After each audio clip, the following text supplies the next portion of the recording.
Hi, everyone. Welcome to our One World Energy Encounter with Zohar. This week's portion is Bemidmar. It literally means in the desert.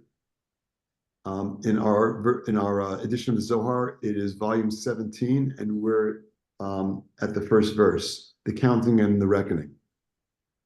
So as we do, let's invite in the Kabbalistic lineage of the Rav and Karen and Michael, Rabbi Schlag, Rabbi Brandwein, the Uriah Kodesh, the Ramchal, Rabbi Terfon, Rabbi Mezulai, Rabbi Nachman ben Tepsk, Rabbi Kolona Mishapir Piasetzna, the Baal Shem Tov, Rabbi Shimon Bar Chai and all the students, Rabbi Mordechai of Chernobyl, one soul of Yosef at Tzadik in Shechem. Also, today's the anniversary of elevation of Rabbi David Halevi Dura. Also, it's the new moon of Sivan, of Gemini. So we have really all the righteous souls available to us today. So this is a very energy-packed day. So let's keep that in mind. We're experiencing an energetic shift from the energy of ER to the energy of Sivan. And with that, it's a different energy. So this month, it's Gemini, it's the twins. It's like, yeah, what kind of decision do I make? So like bad month for multitasking. It's arguably always a bad time to multitask, but this month in particular, we really want to maintain our focus. And when we do that, it's a great opportunity to get things done. This portion of Bamidbar typically falls out the week of the new moon. And so not only are we starting a new moon, the month of Gemini, which means it's seed level for this month. So, we want to be thinking about the kinds of seeds we want to plant for the month to come. We're also at the same time starting a new book, Bamidbar, the fourth book of the 5 books of Moses, of the Torah. And so that also is a different energy. And what Bamidbar means is literally in the desert. So like why, and a lot of our teachers talk about this, what's the opportunity the desert gives us? What is it about the desert? Well, there's no water and nothing grows. So from a spirit, is that really what it's about? Is it about irrigating those areas? No. Well, at some level. More metaphorically, the desert is like a harsh environment, devoid of spirituality. So, whoa, that's where we are? That doesn't sound good. No, but it's also the opportunity, by contrast, to plant seeds, to work on our spirituality, to work on our mindsets, to work on where we perceive lack in our life, to gain the contrast assists us in gaining greater perspective on where we are, where we're headed, what our trajectory is, what's in our blind spots. And so we can, redirect both our thoughts and our trajectory to be more aligned with our soul. So the contrast with the desert assists us in seeing those differences. Sometimes it takes harshness to realize, hey, I'm betraying myself. We're all betraying ourselves at some level, just saying. There's some level of self-betrayal in the ways that we're defeating what our soul came here to do. That's a self-betrayal. So with that, by way of introduction, let's consciously think about, there is a realm where all healing and fulfillment exists. It's the flawless universe. It's the end self. It's the level of Binah. And as we connect to these verses, we are connecting to that level. So it's an opportunity for us to channel into this world the energy of healing for everyone we know who needs healing. Chanabat Rivka and everyone else that we know, we should think about them. And right as we're connecting these verses, send them energy of healing. We also want to send energy of assistance to those souls that are transitioning. We also want to connect to the energy to end all the wars in the world, all the conflicts in the world, specifically the war that is taking place in Israel right now. We also want the safe return of all the hostages the protection for the Chayalim who are trying to free those hostages and who are trying to remove negativity from the region. We also want to connect to the energy equally important of Ahavat Chinam, unconditional love for everyone, of treating everyone with human decency. Just because we're at war doesn't mean we're not treating people with human decency. We also want the energy of protection from evil eye and evil speech. And again, remove all chaos and remove negativity from our world. Okay, verse 1. V'diber Hashem al Moshe b'midbar Sinai b'olam moed v'gomer. Rabbi Abba P'tach v'yivra Elokim et ha'adam b'tzalmo v'gomer haikra itmar tachazeh b'sha'atan d'vara kutra brichu la'adam aved le b'diyukna de'ila'e v'tata'e v'hava kalil mikola v'hava nehorei nahir misayfe alma ad sayfe alma v'havo v'chalin kamei kola. And Hashem spoke to Moses in the wilderness of Sinai in the tent of meeting. Okay, so what do we got? Well, we're opening up with the title verse of this week's portion, and it starts with the Creator spoke to Moses in the wilderness of Sinai, in the desert. Hence, this is in the desert, this portion and this book, in the tent of meeting. Well, there was a special place where they talked. So that's the verse. It's kind of wild that Moses has a conversation with the Creator. It's like, imagine your phone's ringing, you pick it up, and hello? Hi, it's the Creator, want to have a chat. And there was a special place for that because there were boundaries set around where different things take place. This is a realm, our physical realm, has no light of its own. The light shows up here in pieces. It's fractious, it's fragmented. And so there are places where there's high level of energetic connection and places of low level of energetic connection. The energy is everywhere. The opportunity to connect to the Creator is everywhere, but there are places that are better designed for that better reception. Can you hear me now? There are just places with better reception. Jerusalem is one of them.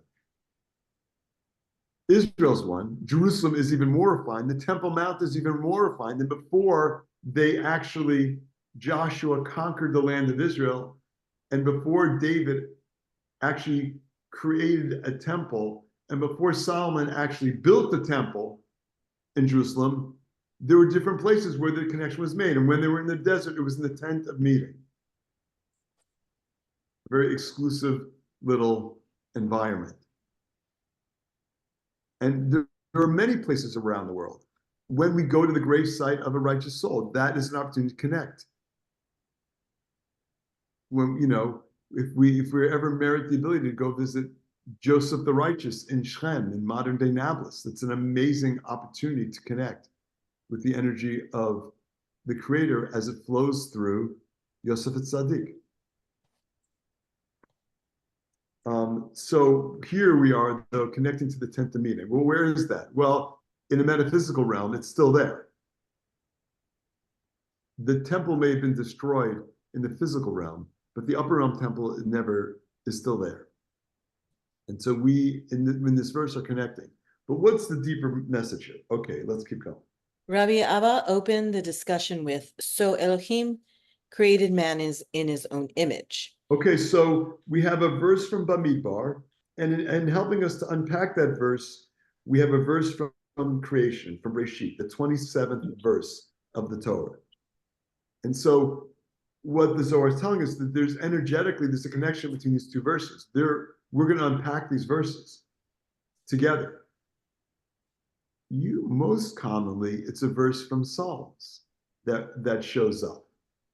But in this case, it's a verse from the seed level, from Breshit. So we have a new book, and we have the first book. And there's some energetic connection. Well, clearly there's some newness, but beyond that, let's see.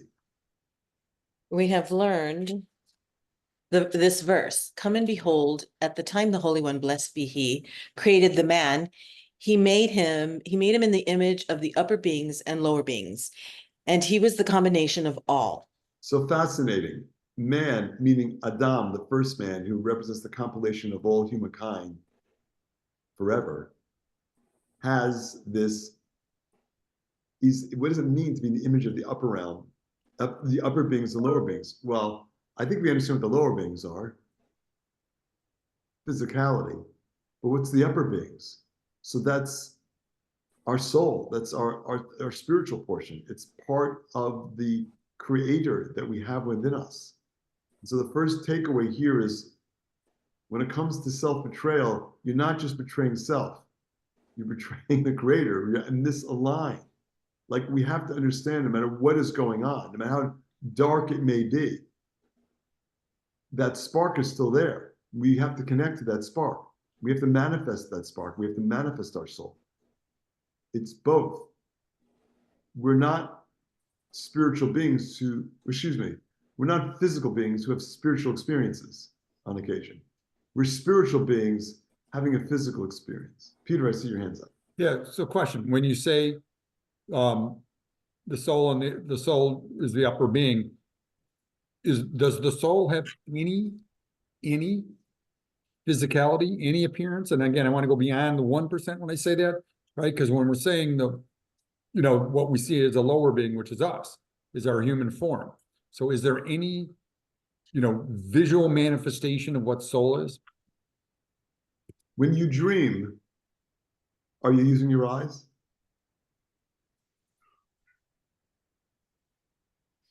So like pictures emerge, like we have like, it's a movie playing in our head.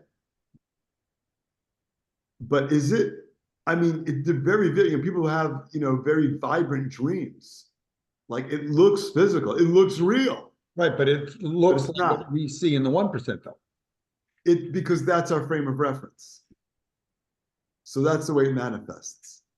So to answer your question, like, do we have eyes in the upper realm? Well, we're able to perceive, for sure. But is there a corporeal existence to the soul? Well, in the way that energy manifests, sure. Sure. I mean, that's the quick answer. I think it's because again, we're interpreting what does it mean for a soul? Like there are other souls in this room. Now, I don't see them. Can I perceive them? Yeah, at times. At times I can perceive them. Am I perceiving a physical manifestation? Like, how am I perceiving that soul? Again, it's like this paradox between what is the spiritual metaphysical realm and what is the physical realm? Because this realm is really an illusion. So is this even real? So yes and no. It's very paradoxical when you start to really take it apart. Let's continue. His light illuminated from one end of the world to the other end of the world, and everyone feared him. So we're going back to the creation of man. His light was so powerful that it illuminated the entire world. And everyone feared him. Who? He's the first man. Who's the everyone that feared him? It's like at that stage, when man was created, and in the Garden of Eden, he was the dominant personality. Everyone feared him in that special realm, and his light shone everywhere.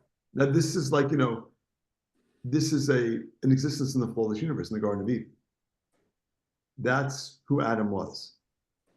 Now, for us, that's great. But for us, look, does our light shine from one end of the world to the other?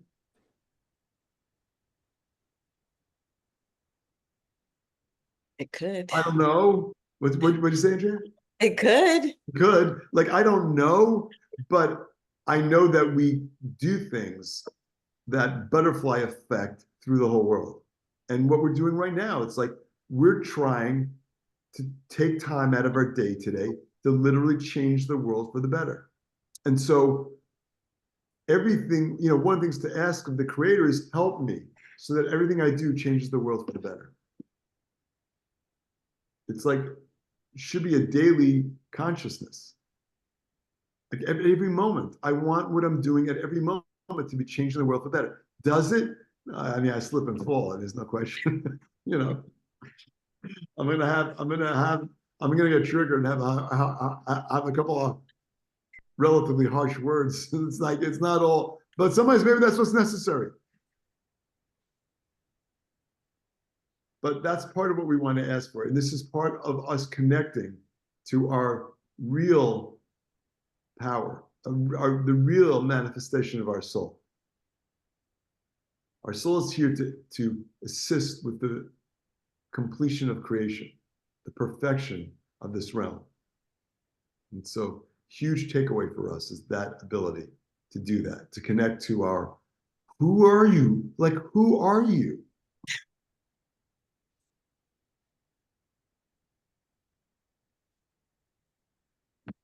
And we're still trying to figure that out. That's what we're here to figure out. That's the journey. Okay, verse 2. So we're getting insight into that. Verse 2. Ve'afal ga'ab daha'ukmuha idlis takla be b'hai kra ve'yivra lokim et adam betzalmo betzalam lokim bara'oto kevan da'amar betzalmo my betzalam lokim bara'oto elevadai trendargin dichlilan dechav nukba chad lidchar dechad lenukba. And though it was settled, we must look into the verse. So Elohim created man as in his own image. In the image of Elohim, he created him. Since it already said his image, why repeat again? In the image of Elohim, he created him. So the Zohar is pointing out this. There's not as much as an extra letter, let alone an extra phrase in the Torah. So why does it say the same thing seemingly twice? And the answer is? He answers, there are two levels in the man, since he was composed of male and female. Therefore, there is one for the male, that is, so Elohim created, and one for the female, that is, in the image. So what the Zohar is telling us, it's not an accident. What the Torah was telling us in that coded message is that a complete soul is half male, half female. That's the way we were created. So for those of us looking for our soulmate, this is an excellent insight into soulmate connection, that energy. And that soulmate energy can be with all kinds of partnerships, personal, professional, project related. It's like, it's the people we work with that we are really aligned with, that we have a really strong, unique connection with. And we need to honor that connection. Now, in all respects, there are always a level of appropriate boundaries in those connections. But notwithstanding the importance of boundaries, it's the work that we do that is helping to perfect the world. And, you need to be complete to perfect the world. It doesn't mean we're not doing work on our own. We are. It's just next level when we have that form of partnership. Yes, Peter. Did you say, and I apologize, my wife had gone by, that's why I took the screen off for 1 second. So the very last line, Elohim created and in the image, so male and female. Did you comment and say, we shouldn't be thinking of those as just men and women as we are, as much as energy? Because what it really could. Okay, so the very good point. I'm glad you bring that out. We're talking about energetic connections. Yes, absolutely. Let's continue. I want to get to verse 5, so that's where we're moving fast. But I don't want to get there with these initial steps also. Verse 3. Begin kach du partsufin hava badai the sefer dikra ochach tirtiv zakar unekeva baraotam. V'chalil haba mitrein sitrin v'vagav denukba achidat b'sitroi. Hai hahi nameklila mitrein sitrin lemeve shalim v'cholam. And as a result of this, there were assuredly two faces, male and female, and the end of the verse proves it, since it is written male and female, he created them. Okay, so the Zohar is saying, like, listen, in the narrative of the Torah, it's validating what we're talking about. These energetic components of male and female. But the Zohar is saying something else. There is assuredly two faces. You mean like doppelgangers? No. No, I don't think doppelgangers at all. Two-way, what is a face? It's a source of expression. It literally is a source of how we manifest energy in the world. How do we want to show up? What do we want to express? Well, ideally unconditional love and support and non-judgment in a boundaried way. So we're not exploitable or manipulable or manipulated. And so like the two faces, they're different. It's male energy, it's female energy. It's the male energy of channeling energy from the upper realm and the female energy of manifestation. It is Malchut, the realm in which things are manifested, and Zer Anpin, the channel through which the energy of the creator shows up into our world. And so for us, this is provides a lot of clarity about what our roles are vis-a-vis the world around us and the kind of work that we're doing and the partnerships that we're creating. So it's assisting us in a very deep way along those lines. Verse 4, V'ahava mistakal b'chachmata le'elavatata kevan desarach itma'atu partsufin b'chachmata is talakat mine v'lahava mistachel ele b'milei degufe levatar olid b'ni me'ila evatatae v'la ityashvu davada be'alma ad de'olid bar umine ashchil alma dikre shet baha ukmuha. Okay, so I didn't finish reading the English. All right, so start where you left over, and then we'll go into 4. Do you want me to read it? Sorry. Yeah, go ahead.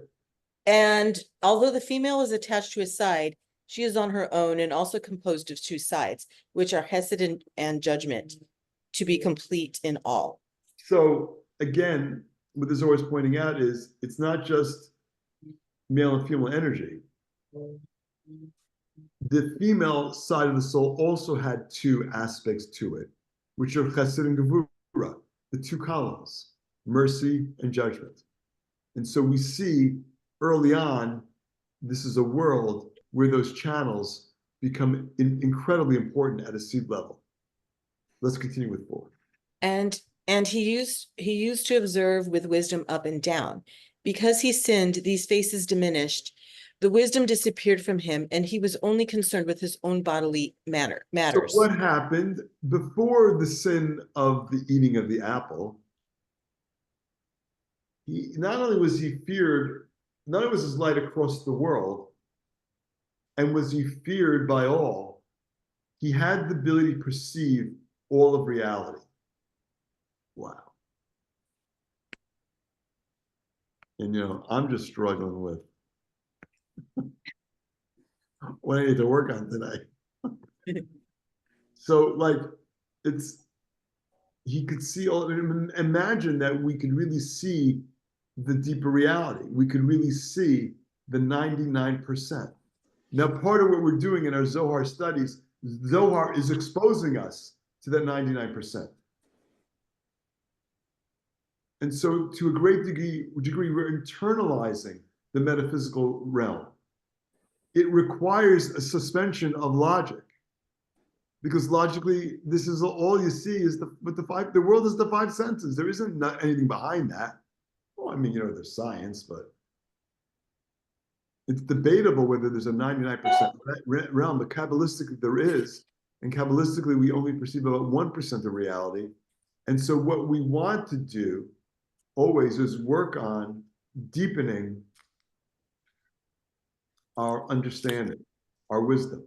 That's what we're asking for. And here we get the ability to connect to that. Because at a certain level, it's not new. It's a remembrance.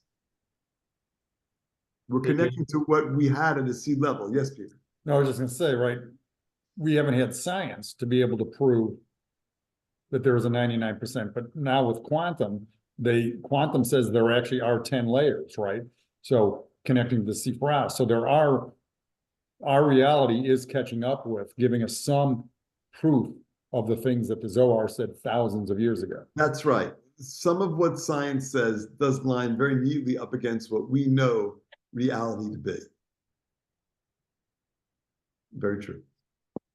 Again, not to lose the point that when we are deepening our wisdom, it's not happening for the first time. We are programmed at a certain level to be able to observe with wisdom up and down. But what happened?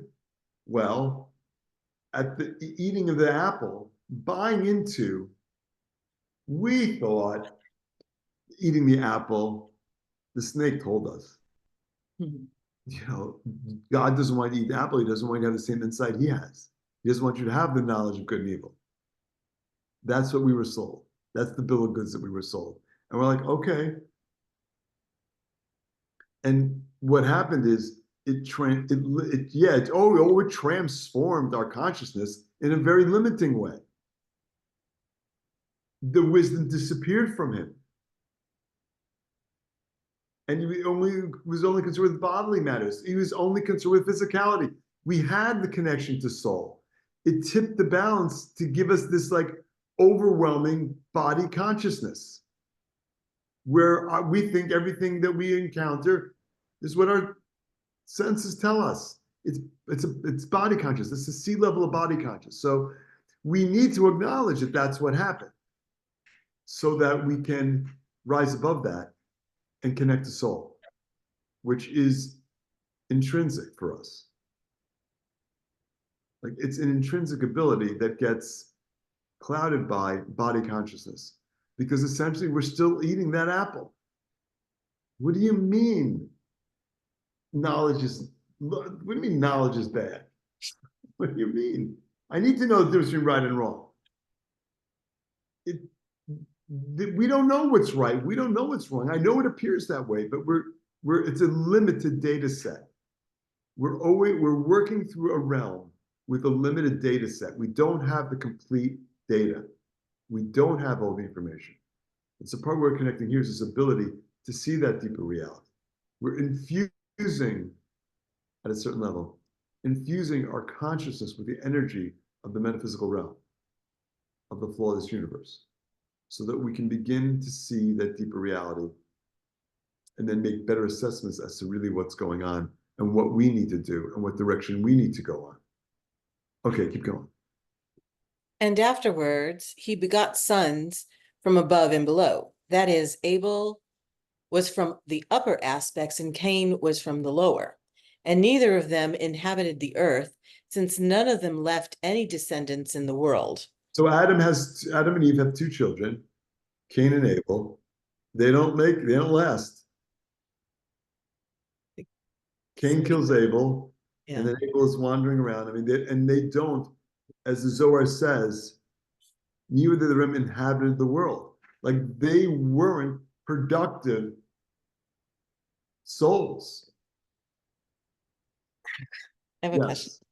Yes. So, okay, so a teacher explained to me that what all the interpretation was that God asked Adam and Eve not to consummate until after Shabbat, and they didn't listen to him.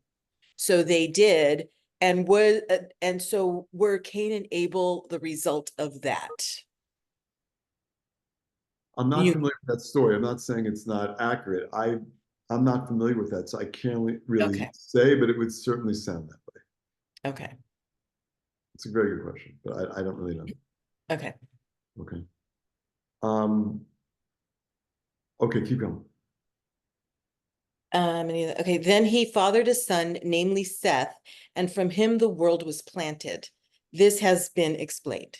Okay, so Seth is the one who actually inhabits the world, who actually plants seeds that manifest, literally planting seeds that manifest.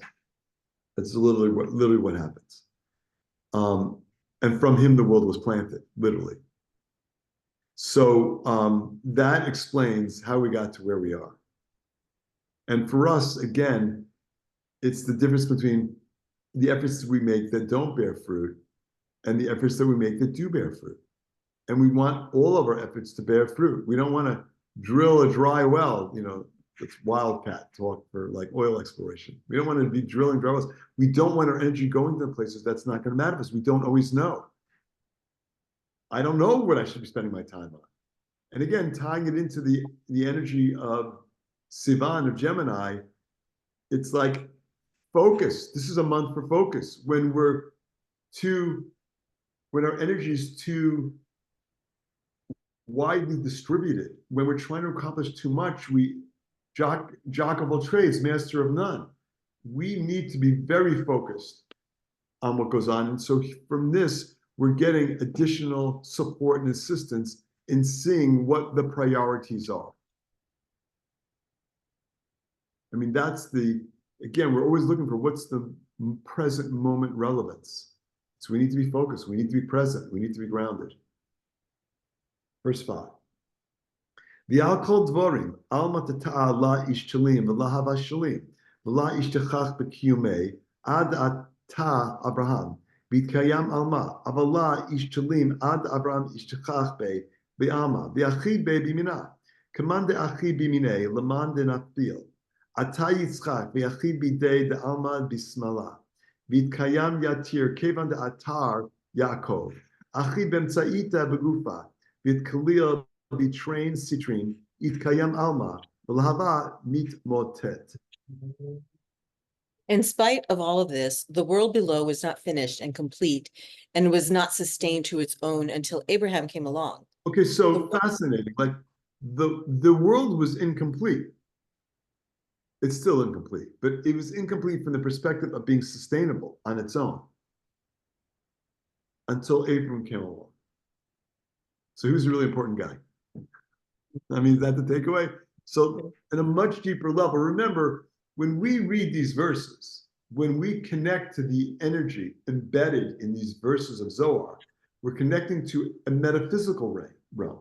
It presents like Abraham was an important person, he freed the slaves. I mean, that's the way it's presenting. That's the narrative. It's not the narrative, but to use a different narrative. That's the narrative, but it's never that simple because it's metaphysical energy presenting in ways, just like I was referring to before. It's like, Peter asked a good question, do souls have a physical component? And I'm like, well, what goes on in your dreams? That's not physical. This is metaphysical energy that's presenting in a way that we can understand it with our feeble, limited mindset. But remember, this is also an opportunity, always when we're studying the Zohar, to get out of our head, to get out of this tree of knowledge of good and evil, of logic, and to be heart-centered, to be soul-centered. You mean we should not pay attention to logic? No, we got to pay our bills. We got to take the garbage out. We have to, hold the door open for people. There's things that we need to do in the physical realm, but what we're doing is looking at everything we do physically as a way of bettering the world, as a way of finishing the project of manifesting immortality, of manifesting the fullness universe in our world. That's what we're working on. So what's the story about Abraham coming? Was he just an important guy that guided the world? Well, yeah, but no, he's the channel for chesed, for mercy. That line, from a metaphysical perspective, is all about then came the channel for mercy. The world can't survive with it. It's like, we are Hasidim. We're the chesed. We're the people of mercy. We're trying to manifest in a balanced way that merciful column. That's what we're charged with. That's how we are helping to further the work of Abraham. Yeah, but the work of creation. Right back to created in God's image. Like, this is full circle. This is why I wanted to do all these paragraphs. It's like to understand this whole perspective. We're creation for what? To perfect creation. Hey, David. So as you read it, when I read it, so right, Abraham is the first channel, but it's the first channel from Zeranpin down, right? We had the upper triad, so it's the first. So is stream of consciousness, right? As we think about it, it's the first time that however you want to say it, the connections to going towards Malchut was starting, right? And that's what we're saying, meaning us. Well, they were there, as we saw in the description of the female half of the soul that also had two parts of Chesed and Gvura. They're there.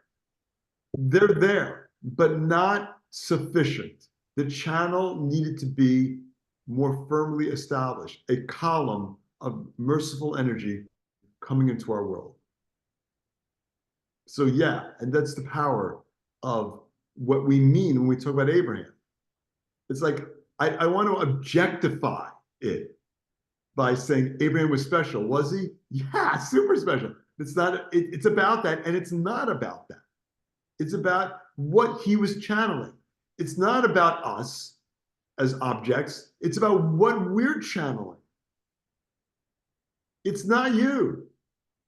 It's never you. It's who we are as channels. And each one of us is a different channel. Let's continue.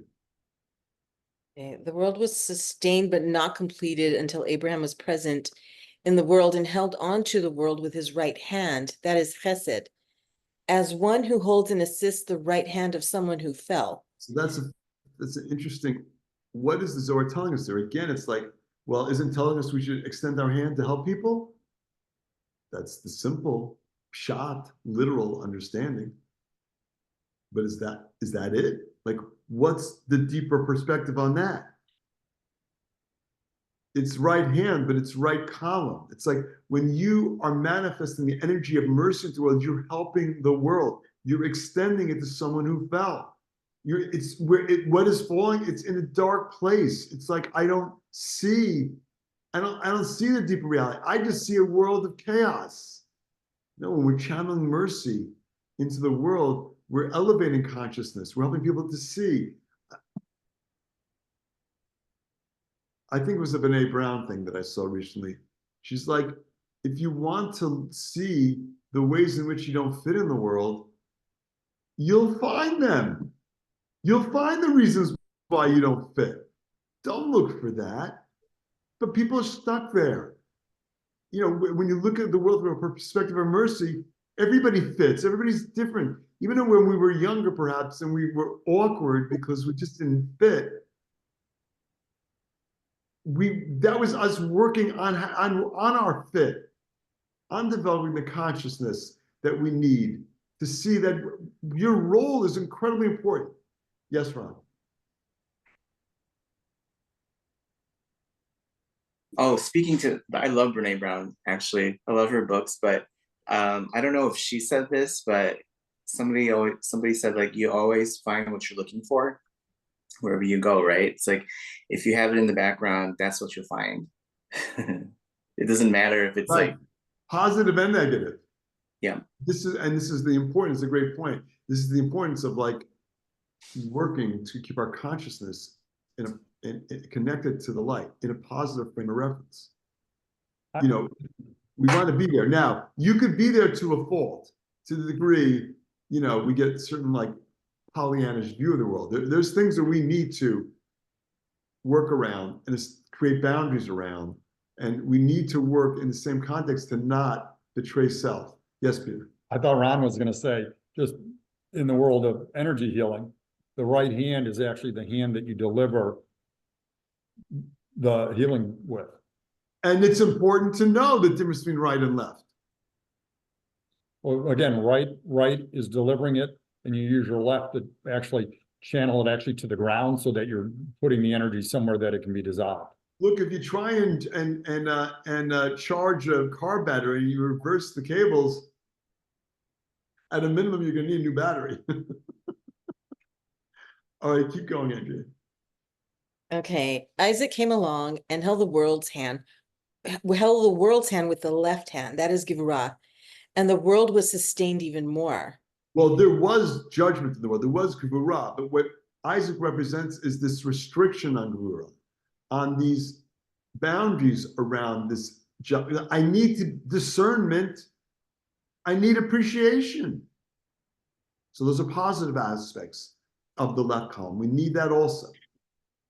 So those are the two columns of the three column system. Continue. When Jacob came along, he held onto the center with the body, that is central column, and became included in both sides, the right and the left. And the world stood firm and did not collapse. Okay, so ultimately, what this whole Zohar is about, it's about going back to the creation of man's story, giving us perspective on what it is, of what our potential is, and how the world was set up with this three-channel system. Which, so today, how do we get back to our abilities to observe the world up and down? How do we get back to this tree of life reality that we lost with the sin of eating the apple? How do we put that apple aside? How do we get out of our heads and become more heart-centered?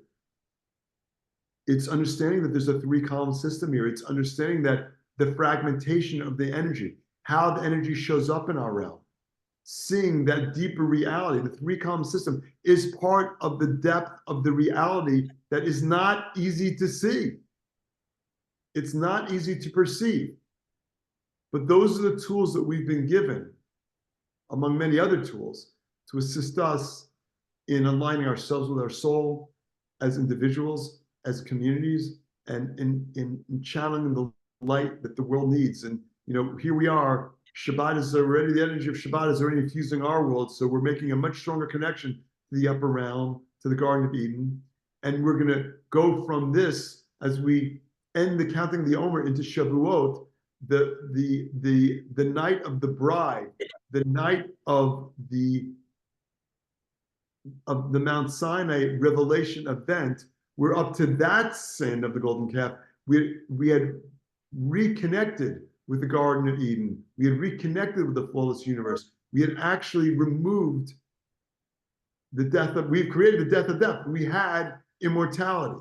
And so we want to establish our consciousness that that's what we're going to handle. That is our trajectory between now and Tuesday night.